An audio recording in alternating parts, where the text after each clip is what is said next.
Madame et Monsieur, bonsoir et bienvenue à Oltitsuri TV on YouTube.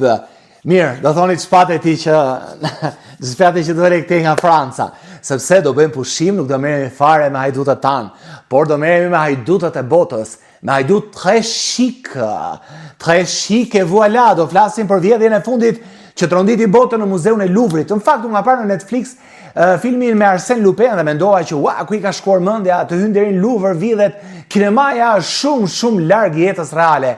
Jo, edhe nëse kinemaja është larg jetës reale, është jeta reale shumë afër kinemas. Dhe sot do flasim pikërisht për këtë, sepse hajdutët ka futur në xhep 88 milion euro, por sa rrezikojnë? Rrezikojnë deri në 30 vite burg. Mirë pra, është sigla modeste për emisionin ton Modest. Jemi në Francë. Në më kitë pa. Oke, apo le vjen rose. Mirë pra, kemi të gjithë një foto në piramidën e xhamit në Louvre. Disa kanë parë brenda Louvrin, disa të tjerë jo. Unë jam nga ato që kam qenë 2 herë dhe 1 herë me thënë të drejtën se sektori i pikturave të rilindjes. Ishin ato divanet me kadife, ngjyrë lelaje, dhe duke qenë se Louvri ishte shumë i madh, unë një sygjum edhe e tërhoqa. Po do thoni ju ignorant, dhe mund ta thoni. Por jo, pjesën tjetër e pash, që nga mumja poshtë deri lart.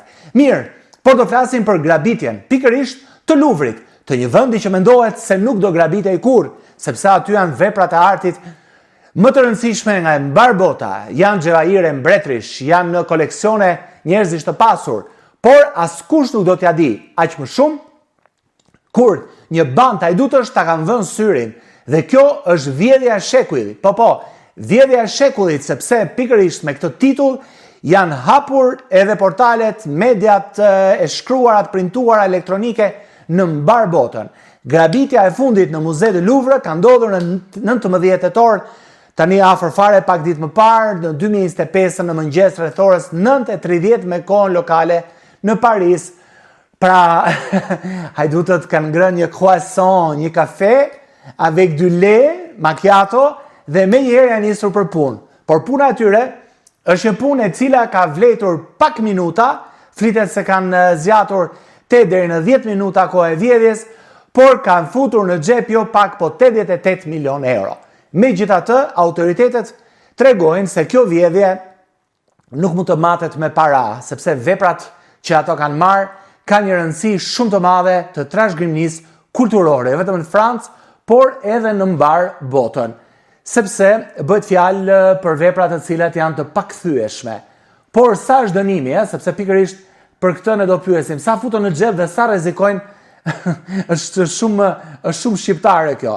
Pra, për sa rrezikuan dhe sa vjet burg bëjnë. Nëse kanë bërë kaq lek, kaq vjet burg mirë është. Atëherë, dënimi është nga 150.000 euro gjob deri në, sipas legjislacionit, fillon nga 7 deri në 30 vjet burg, pra heqëlirie, pra të vjedhje që është bërë në muzeun e Louvrit.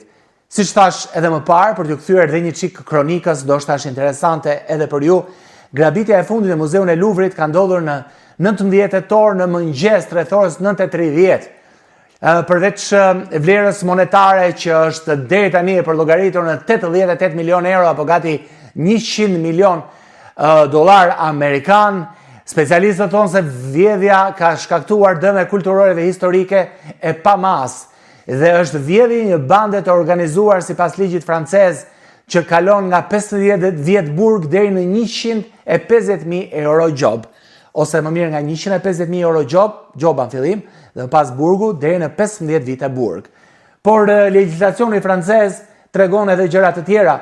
Nëse policia vërteton se gjatë vjedhjes në muze është përdorur armë apo ka dhunë të rëndë, dënimi mund të shkojë nga 20 deri në 30 vite burg, pasi mendohen që kanë vënë në rrezik edhe jetën e rojeve të njerëzve të thjeshtë, kalimtarëve aty pranë, apo të tjerë të cilët janë roje të objektit. Kur vjedhja përfshin objekt të klasifikuar, pra të mira kulturore, ose sende të trashëgimisë të rëndësishme, dënimi nga 7 vjet burg fillon në bazë të kësaj lloji vepre për shtetin francez.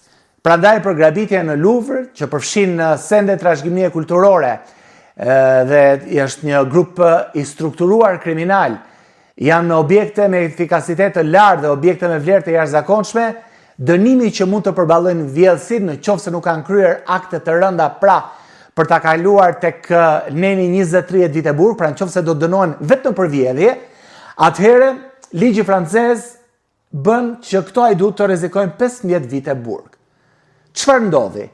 Grabitësit të veshur si punojnës ndërtimi përdorin një platformë lëvizse për të arritur një balkon në një nga anët e muzeut dhe hynë përmes një dritare në galerinë Apollon, ku ruhen përkohësisht bijuteritë e pasarzëve të fronit mbretëror francez.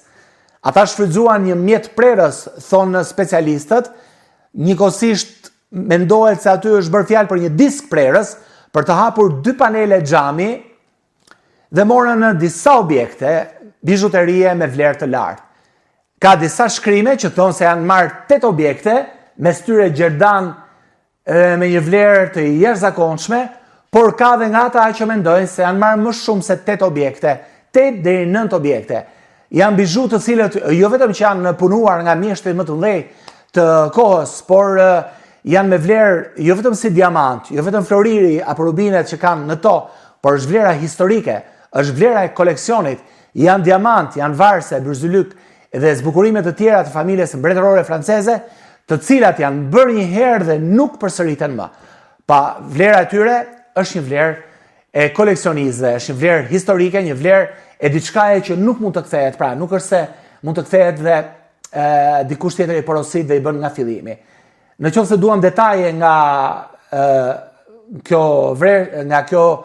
vepër e vjedhjes, duhet thënë se ekipi ka kryer vjedhjen, pra grupi strukturuar kriminal, dhe janë larguar nëpërmjet disa motorave skuter. E gjithë vjedhja ka ndodhur në më pak se 8 minuta.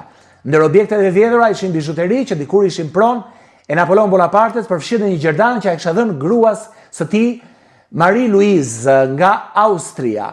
Hetuesit e kanë konsideruar operacionin si të mirëmenduar, profesionist dhe mendohet se ka bashkëpunëtor edhe nga brenda informacionit. Brenda institucionit që kanë dhënë informacione.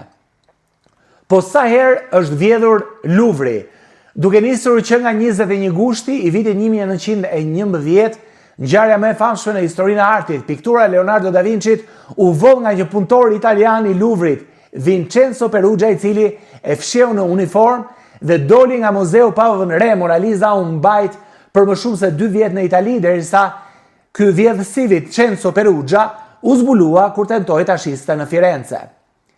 Statusi aktual i Mona Lisës ai gjendet sërish në Muzeun e Louvrit.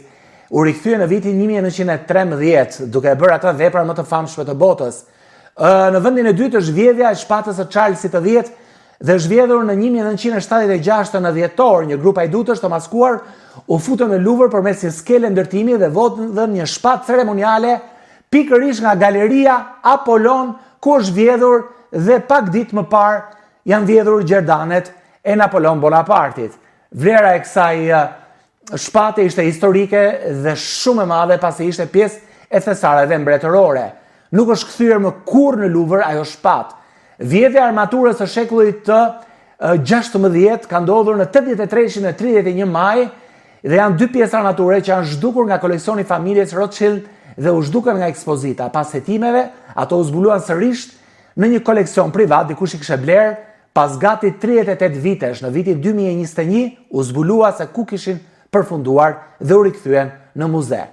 Është edhe një vjedhje tjetër, e cila ka ndodhur në 3 maj të vitit 1998, Le Chemin de Sèvres është një pikturë shumë e famshme, e cila është vjedhur pikërisht në 3 maj të vitit 1998, duke bërë që ne të kemi 4 vjedhje historike, bashkë me këtë të para një jave në Muzeun e Louvrit, regjistrohen 5 vjedhje historike, pikërisht pra në të gjithë ekzistencën e këtij muzeu kaq legjendar.